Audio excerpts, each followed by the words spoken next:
Okay, today I get a chance to speak to somebody who's introduced to me by Patrick Marshke. His name's Deantoni Parks. He is a person he's an extraordinary artist. Patrick kind of introduced me to him as well as his music. And at first, I wasn't even believing what I was hearing. It was so incredible. And subsequently, I've dug deeper and found even more to love. So it's really exciting for me to get a chance to talk to D'Anthony. So with that, I'll shut up and we'll jump into it. Hey, man, how's it going? Hey, Darwin. What a name. Yeah, what a Amazing. name. Right. Thanks so much for joining me. You're in like Germany right now, right? Yes, just leaving Hamburg and in Berlin for the next couple days. What are you doing out there? Are you doing solo work or are you working with a group? A little bit of both. I started with John Cale, who is one of the co-founders of the Velvet Underground, and he has been a sort of mentor for me. I don't think he knew it in the beginning, but since around 2003, when I started working with him, he's really affected my life. And I'm still working with him today. So I just left him, and yeah, and then I head on to a solo performance. Okay. Now, besides your work with Kale and your solo work, which a lot of times you go under the name of techno self for that, right? Yes, yes, You actually collaborate a lot. It seems like you are one of the people who takes the opportunity to work with a lot of different people, right? yes, absolutely. Can you tell me a little bit about the choices that you make and how you decide to which collaborations to dive into? Well, I've been lucky with that. It's usually people that tend to gravitate towards me, or usually people that have this similar interests, or I've been lucky in that fact from people that I've actually been able to learn a lot from people in those situations. I know collaborating is not always, rewarding, but for me, I've been really lucky. So it gives me a great perspective to work alone and really see and really understand what the collaborations have taught me. So I think they both go hand in hand. Sure, that makes sense. As part of different groups, you've done a fair amount of performing and producing. You've done some work as a film scoring dude. Your solo work is simply shocking. And all of this stuff really drives me right away to ask the question, which is kind of at the heart of my interviews, which is how did you get to be the performer that you are? I mean, your internal rhythmic sense has got to be kind of insane because I've heard you do some of your live performance stuff, including the thing at the Ableton Loop event, and it's always kind of rattled my head. So I'm curious about where you're coming from.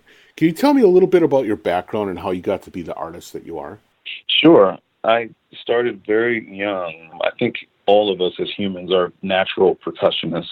There's so many things beating to rhythms inside of us. I mean, if we put a microphone, to our bodies, it's like, wait, is there an orchestra in there? So I think everyone has that percussion aspect. So I'm no different, and so I kind of picked up the drum set as an instrument very young, before I kind of remember doing it. So I literally started at age 2, and then by age 4, I was kind of featured on this late night show that Ted Turner had called Open Up, and it was hosted by Zernona Clayton, who was a big time civil rights icon, and worked with Martin Luther King Jr., of course. And, he was the host of the show, and that was kind of the start of something that I knew I was going to be serious about for my time on this planet. Uh-huh. So it kind of started with that.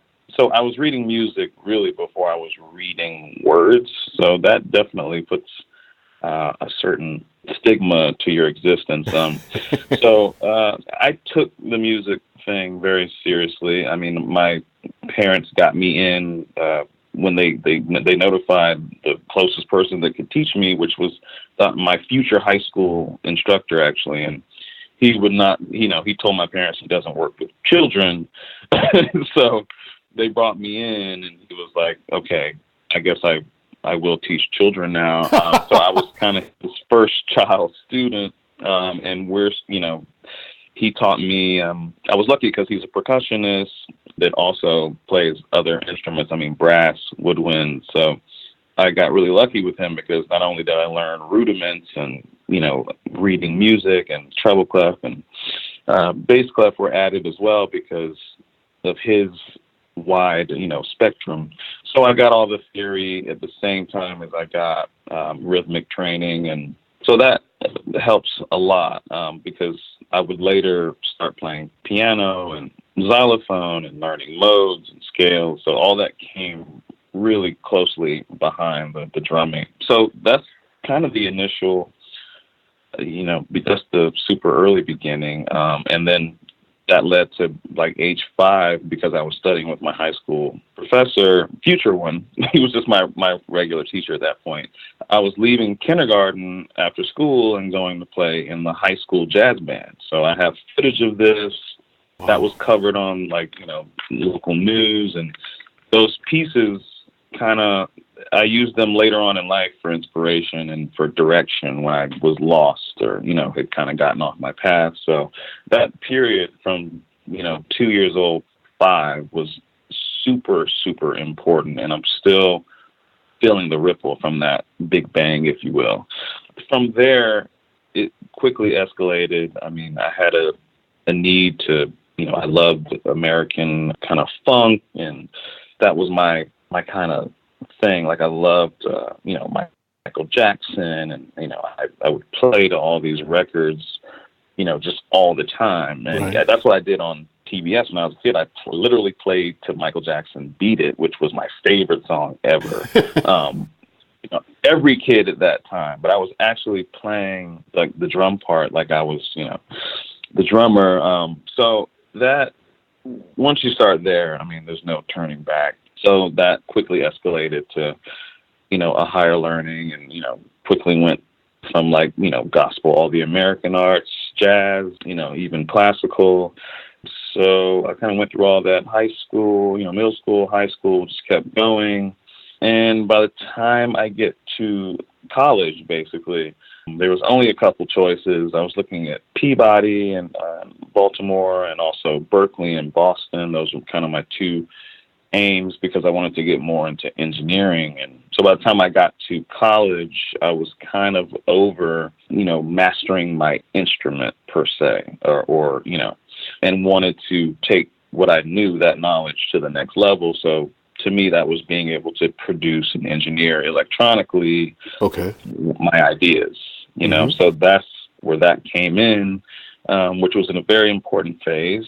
And then, I just continued working with other people and collaborating, obviously with John Cale and Michelle Indeggio-Cello, starting my own group where I was writing. And so all that has been going on, and also taking in all the changes in the music industry the whole time. And because it changed so much, just every month it was changing. So that, led me to thinking more about technology. So, realizing that I'm not a robot, but I do have computer qualities, the way that the brain processes on such a small amount of energy. These kind of things started really affecting me because as a percussionist, you use the body in a way that is very unique. So it kind of forces you into the ideology of equating the human body to a supercomputer, essentially. And so I really looked at myself, because as a musician, there's always reinvention. You have to reinvent, because the interest in these things it's almost like an old art. So it's about reinventing what you know about all of your music knowledge. So that's what led me to the techno self theory and idea. It was ultimately something I basically could not be a personal musician anymore, because my studies have just taken me away from accompanying any artist or trying to collaborate with an artist or, working under or writing for film or whatever it may be, I needed another step. Basically, kind of what Yuval Harari is talking about in Homo Deus. I needed an evolution. So that's where TechnoSelf came in, kind of saved me from just the past, basically, and put me into this new thought process. It gave me a new philosophy, gave me a new instrument, where I basically brought in like a sampler to my palette of percussion to open up my world, essentially. So I could have any sound I wish I could think of there in the mix, and supported by acoustic drums, which I think is very important. But I have a total mechanized style, so my inspiration ultimately ended up being in the hands of the engineers and the technology. So I ended up mocking sequencers and mocking what computers may do with music, and that it became a style. So obviously, people like Kraftwerk have a lot to do with my influence. Klaus Schultz, who I got to work with on Grand Theft Auto 5 before he passed away. That early German electronic music really is a force in my whole character. So that kind of led. I mean, when I think of TechnoSelf now, I'm like, wow, the Kraftwerk "We Are the Robots" really hit me hard, and I understood what they were saying, because post Gershwin and post all these amazing writers and instrumentalists and musicians in the jazz world. Literally, I was thinking, what am I going to add to this, this lineage? So it becomes very intimidating. Right. You got to look at where you're coming in on the timeline of humanity. Okay, so therefore, I kind of went more in that place where I saw less musicians trying to fight, which is a very tough battlefield, which is competing against AI and technology, which obviously people are losing jobs because of this effect taking place. So the idea is to, before the machines have their singularity, I have to hit mine first in order to survive. Right. So that's what techno represents, is my own personal singularity. So I'm forcing my own upgrade, essentially. But I've totally arrived there. It's taken almost 40 years to get there. There's no shortcut to that idea. I wish I was here earlier, but that's not how it works. This is an amazing area of discussion, because it sort of aligns with this discomfort a lot of us feel, or this almost like tug of war between technophilia, the love of the technology and the changes and the newness and stuff like that, versus the fear of technology, which is, am I going to be cut out of the future? Is my instrument or my playing or my creativity going to somehow be co-opted by Google's next AI theory, right? And I think it's amazing that you put yourself right in the middle of grappling with this. I'm fascinated by the way that you approached it, because first of all, for any of the listeners who haven't listened to your stuff, I'd ask you to just sort of like set down the podcast, go and embrace some of this stuff. I especially listened to the Homo Deus album is a relatively new release, right? Just like end of November, I think. Yes, that's right. Mm-hmm. It's it'll twist your head, because initially you're listening to it, and it's like, a really great integration of technology and playing chops and all this stuff, until you go to the Bandcamp site and you slide down to the bottom and you're like, it was performed 100% live, and it's like, you'll spend 10 minutes picking your jaw up off the floor, because it seems improbable for that to be played live. Not only because technically it would be difficult, but also because from a sensibility standpoint, it doesn't live in the place we normally think of as human playable. It lives in a place that immediately hits us as being machine played, right? And I'm curious, what about, in order to get there in something other than just like a really rudimentary fashion, you would have had to like really study what are the things that make for mechanized sounds, the machine like playing or synthesizer sequenced work. And man, especially if you're working with Schultz and if you're embedding yourself in Kraftwerk stuff, it sounds to me like you put some time into just trying to figure out, at least for yourself, what that kind of music, what made that music unique. What are some of the things that you ended up feeling like were keystones of that kind of music? Just the reactionary nature of it. I mean, that the simplicity, it's like a restart of the early electronic music in Germany. I mean, compared to the rich, classical composers that, are of Deutschland. I mean, it's such a stark difference and change of attitude in the whole country that produced this. And I realized that's what I had to personally go through, is to essentially discard my history of all of this extended knowledge of scales and rhythms, rudiments, and basically antiquated ideas. So that was my problem, and I felt that. So I attacked it. When I arrived at Berkeley and for college, I was very upset at my peers because I expected everyone to be thinking like this by that time. But a lot of people didn't have that, the amount of time I had or experience by the time they reached college. So I understand. But for me, it was like being in a vacuum, being in school, because sure, I was around the best players at that age, arguably in the world. But what they were doing was continuing an old regime of musical thought. And which is great. Someone has to do it, but I'm just not a nostalgic person, never have been. I do appreciate those things, of course, but it's just not an interest.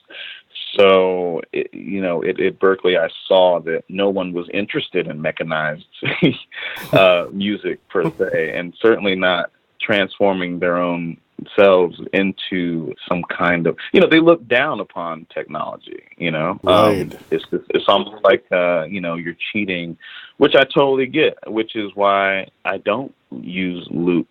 And I took out a lot of the things that technology makes easy for people. And because I understand that my body is the processor. I mean, I can do, I can perform those things that seem like they would be programmed. And so there is where I found like all the inspiration I needed to blur the line between machine and man, obviously, in the same way that IBM is trying to do with Watson. And I mean, it's such a theme that's so popular and relevant right now. And I felt that. So what I did at Berkeley was, sure, I did what I needed to do. I did traditional things and participated in those things to get that degree. But I also, on my own personal time, was, I formed a band, and it was a trio, and we were doing covers of Photech. And I was really getting hit with the drum and bass movement at that time, and it just was not popular in the States, and certainly wasn't in music schools. I noticed that, and I saw a way out. Yeah, that's interesting, and boy, you are right. Music schools don't seem to have a way to wrap their arms around pushing forward. I could see where you probably felt like you were rolling a rock up a hill the whole time. The whole time. I mean, honestly, up until the invention of techno self, I felt very lost, and because they set you up to compete. I mean, and I'm talking mentally. They set you up to compete with the best of the past, which is I just don't agree with that method. It's very intimidating. And it gives you no hope. So.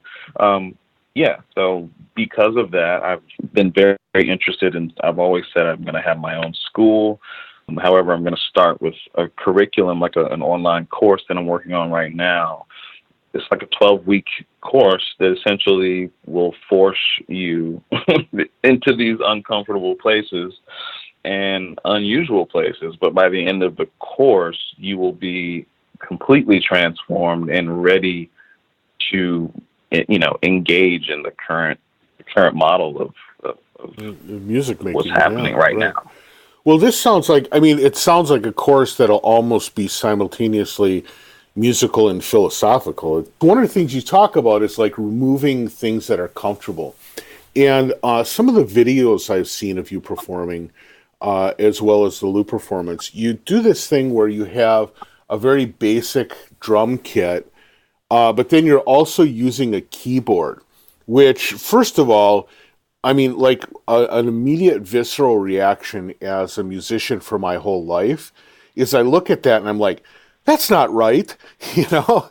And then secondly, Oh yeah, that looks totally. kind of uncomfortable. I mean, but Oh now my I'm goodness. understanding, like with this techno self, some of it is starting off by making a statement of this is not the drummer you've always seen is a really important part of what you're doing.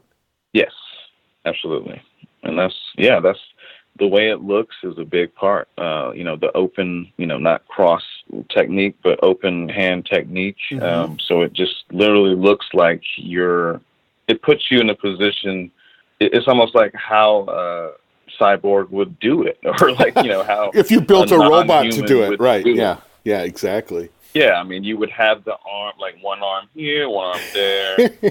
Very feels like I'm almost, conducting. Right. Because I'm taking inspiration from what the conductor is, and fusing it with not only just being the conductor, but you're also the arranger, and you're the performer, and you're also the spectator. So you're listening as well. I mean, the ear is one of the most important traits in the techno self theory and process. So all those things, I mean, I realized that the brain, I had to study a lot of neurology and understand, you got to know your specs, right? So Right. the more I learned about the brain, it put me closer to this idea, and just, realizing that all the non-cognitive things that happen in our bodies that we have no idea about and we're not in control of because of evolution, we figured it out. Like, what I can't, the body's like, I can't deal with this breathing thing. I don't want to think about it. So I'm going to handle that so you don't have to worry about it. So I'm relying more on my non-cognitive side and not thinking so much, because the thinking is such a slower process than not thinking. Right. So I'm really allowing my non-cognitive side to take over in this techno self theory, but I had to figure out a way to set that up and lay that out. And that way, it's mentally, everything happens in the mind. I mean, because everything is happening in real time. I mean, you're composing essentially at the speed of thought, and that takes trust, and that takes a lot of experience in different genre. And so you can see how this kind of saved me in an artistic way. Absolutely. Absolutely. So some of this, though, actually also helps me makes better sense of what I see when I watch you playing. Now, a question I have, though, is how much, when you do a performance, when you do a piece, how much of it is composed and how much of it is improvisational? Meaning, like, you have samples laid out across keyboards. So obviously there's a compositional process involved just in making those selections. But from that point, when you're working with different chops on the keyboard as well as drumming along, how much of it is things that you have pre-composed or pre-structured in your mind, and how much of it is at the moment reaction and improvisation?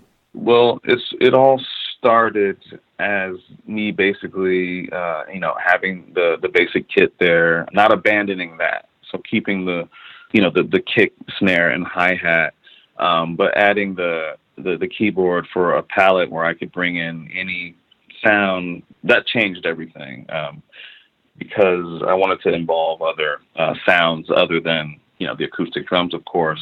But everything was the palettes were things that I chose. The sounds that went into the sampler were things that put me in a certain mood. So it may have been the first jazz piece I learned, or a piece I just admired, or it could be. So the sample palette is based off of things that bring emotion, because that's the kind of velocity factor within this whole process. So, and when you break apart that, whatever that sound may be, it could be hummingbirds singing or whatever it is, pitched down low, and then breaking it apart across 4 octaves or just 2 octaves or whatever it is. Once you play those sounds broken apart, like, second by second, you start to hear different things. And when your ear hears something, this non-thinking thing happens. And so you get, the result is so unique. It's not something you could have just written down, Right. So realizing that the brain works better on the fly, then that's how we're set up. I mean, we're very nonlinear. I would find these things. I pull up a palette and let my ear guide me, and then the rhythmic side follows with the left side, the left hand with this mallet follows that, and then I will find pieces during that process of exploration, and some of those stick, and so the ones that I do repeat are the ones that make it, to the right. They kind of like rise to the surface, right? Yeah. Yeah. So you start developing this repertoire, but it's all done, in total real time. So even the things that if I reference something again that I've done in the past, it's kind of like what the brain does with memory. I mean, you think it's the same memory, but your brain is actually rewriting this. So it's thinking about all those things and connecting them, and that's the method that is just inspired me the most, because I essentially was looking for a new way of composing. Right. But it's all based on just being in the moment, because that's the only kind of gift that we have, essentially, So it's really taking that to heart and putting all of your knowledge and muscle memory to use in that way. Sure. So why did you decide to use a keypad, a standard black and white keypad, as your interface? My first thought would have been, well, as a percussionist, at least having pads to bang on, or something that you could also use a mallet or something might be a preferable interface. But you chose a very traditional, and you actually a small format keyboard for your playing. Why did you make that choice? Because I started piano very young, like right after drumming. I mean, had lessons for many years. It's just an instrument I feel comfortable with. I see. I mean, I call myself a closet pianist, because it's an instrument I studied heavily and still do in my free time. I just feel comfortable with it, and the reason why I don't use the pads or like the MPC or something like that, it's just for mapping. I mean, if I have a keyboard, I have a 2-octave keyboard, I know, like, middle C is where that part starts. Or, sure, if you're comfortable with the keyboard, it gives you easy landing spots, right? It gives me mapping, and, it's a fantastic percussive instrument. It feels like, it's very tabla-esque. I'm not known for hand percussion. I've never been really interested in hand percussion. So I put all of that on the piano. And I've studied many different techniques and have decent technique, and that's evolved a lot. I found a really cool way to integrate that skill that I had. That's really cool. So so in your efforts to become more attached and more integrated with technology, how far have you gone? Obviously, you're doing a lot with sample manipulation, sample sequencing and stuff. Have you yet started getting into any sort of like coding type environment or anything like that, or is that something you're shying away from? No, I'm going full in. I've been complaining about software for a while, even what I'm using in what I'm doing in TechnoSelf. I'm using Apple software, but it does not do what I kind of need it to do. So, of course, I befriended Gil Weinberg he's from MIT, but they brought him down to Georgia Tech. Lucky for me, because I have a history at Georgia Tech, and I met him at Loop, Ableton, at the Funk House in Berlin, and we just hit it off. He saw my performance, totally understood what I was doing. And Gil is a superstar. He created the improvising robots, and he's deep in AI and robotics, obviously. So he brought me into tech, and I let me hold a private seminar. And he was like, "Yeah, just be a few people." And of course, I get there, it's like bleachers full. Well, all of these amazing, engineering, software, computer science students. And I was able to find two people there that are just incredible. So I'm working on developing a couple different softwares, and working, obviously helping them with, or offering whatever I can offer to help with their AI experimentation. So I'm deeply rooted in that, and have already begun working on several softwares. So I mean, this is to complete the concept. So. Right. Well, and what it seems like, right at the beginning of the discussion, I mentioned that you're a very prolific collaborator. It would make absolute sense that part of your palette of collaborations would be with technologists as well. Absolutely. So I want to get back to talking a little bit about your ideas, particularly around teaching, because it kind of builds off that, but goes a different direction.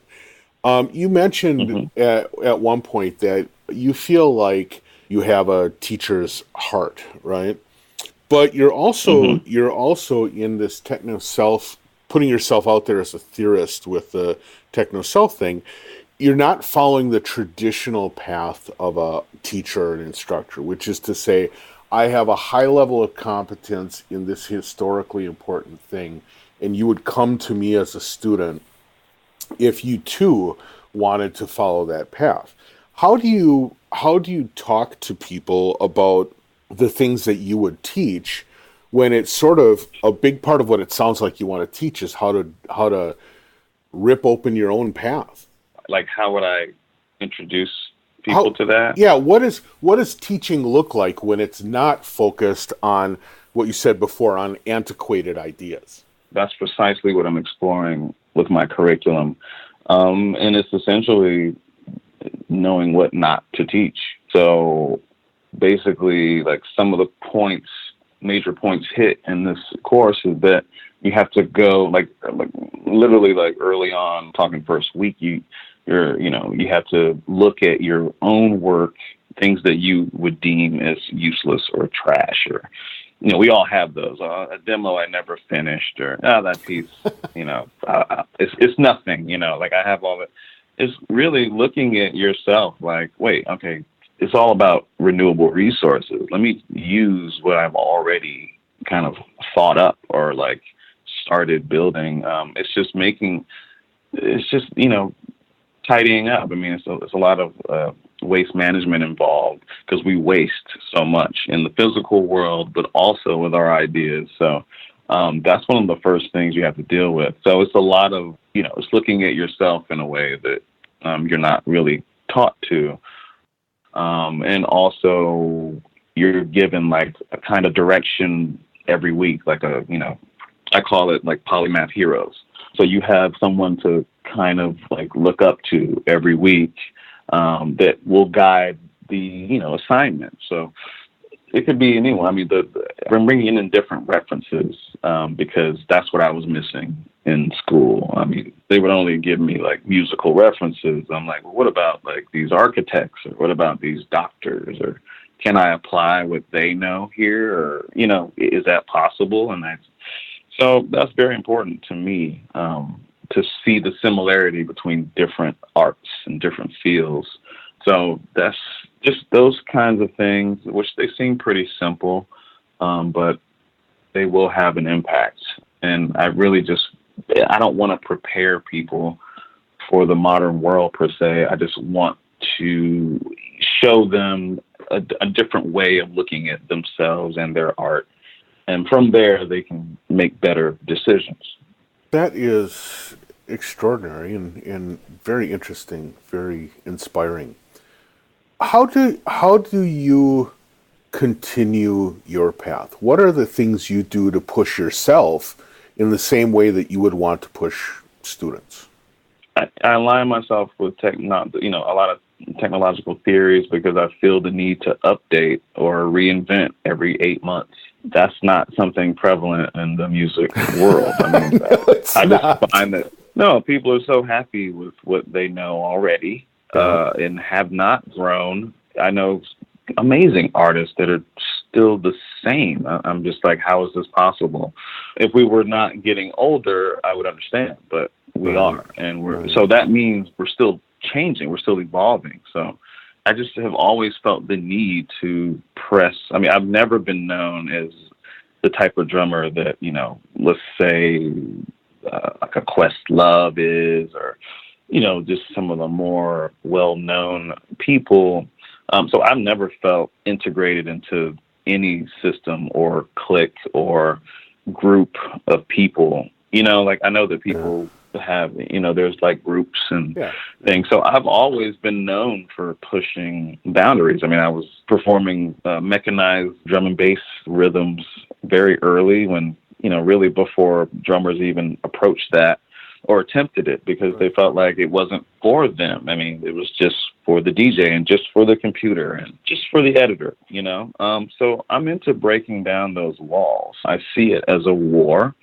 I see it as a fight. I'm very clear about that. Even I see people who get comfy and complacent once they have some kind of success with the public, and that's just altogether misleading. So I've really been lucky to not have that distraction, and I'm not even endorsed by a drum company, because when I've talked to them, I have very drastic ideas. So when I have interest from those people, when I talk to them, and they understand, oh, okay, you're not one of those just NAMM people. You're not just happy to play some company's drums and get, I mean, it's just, what am I endorsing your company for? What? I mean, it's just kind of a waste of my time. So, because it does take away from what is actually going on, and it's almost a distraction. So I've understood that the sound is in my hands. I mean, even when I do these shows, when I perform, I just have backline.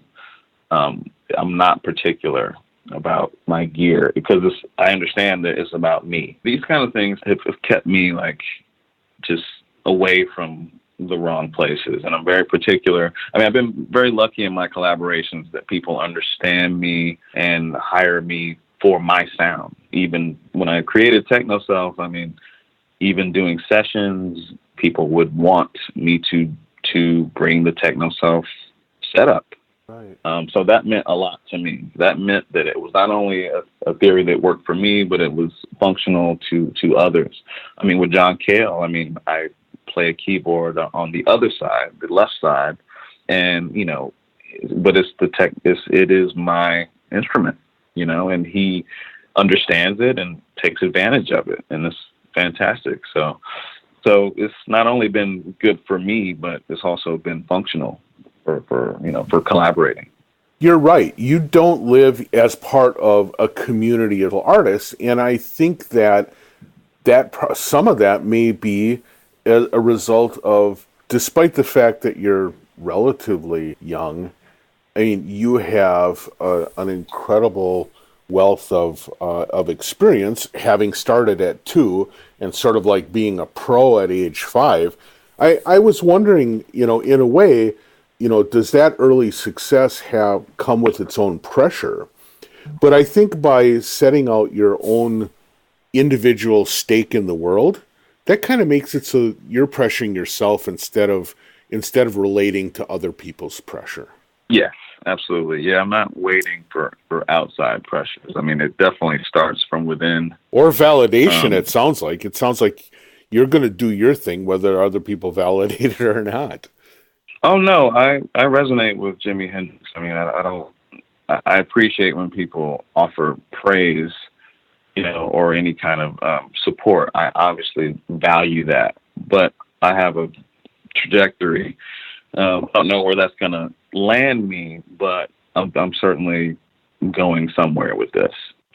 All I have to do is keep myself inspired. So myself is just the most recent extension of my life. Basically, it's like life after death or something.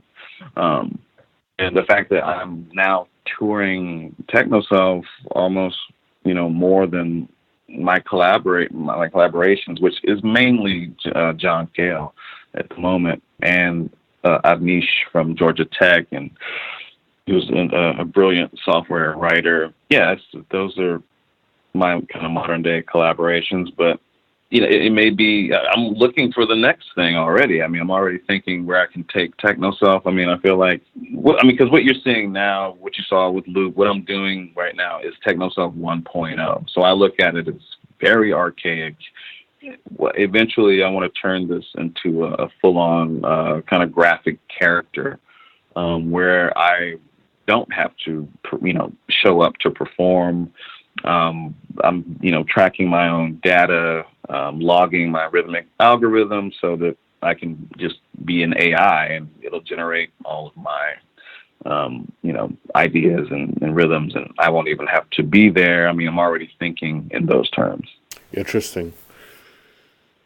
Well, man, our time is about up, but given that you're kind of like moving in that direction, what I'm curious about is like, what is the next small step? So you just released this Homo Deus album, which again, just floored me. It was amazing work.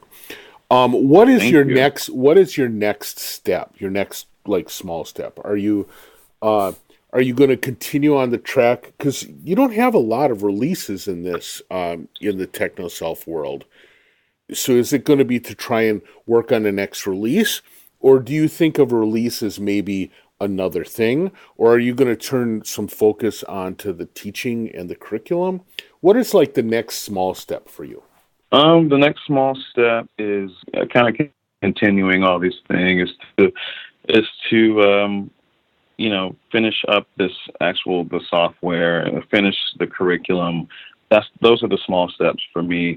But also, there's going to be a lot of work coming. I mean, I released TechnoSelf, my debut album, 2015, late 2015 on Stone's Throw.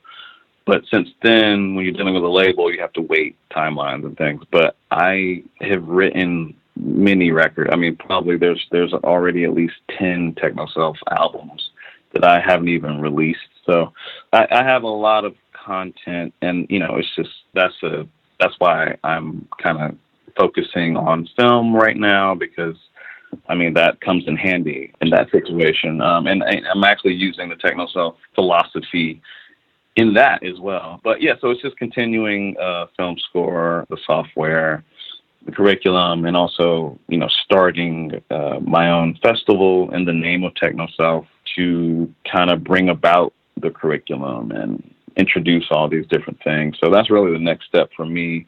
I'm already talking to tech startups about it and being involved. And I'm really keeping the festival very simple, just a 2-day fest in Atlanta on Edgewood.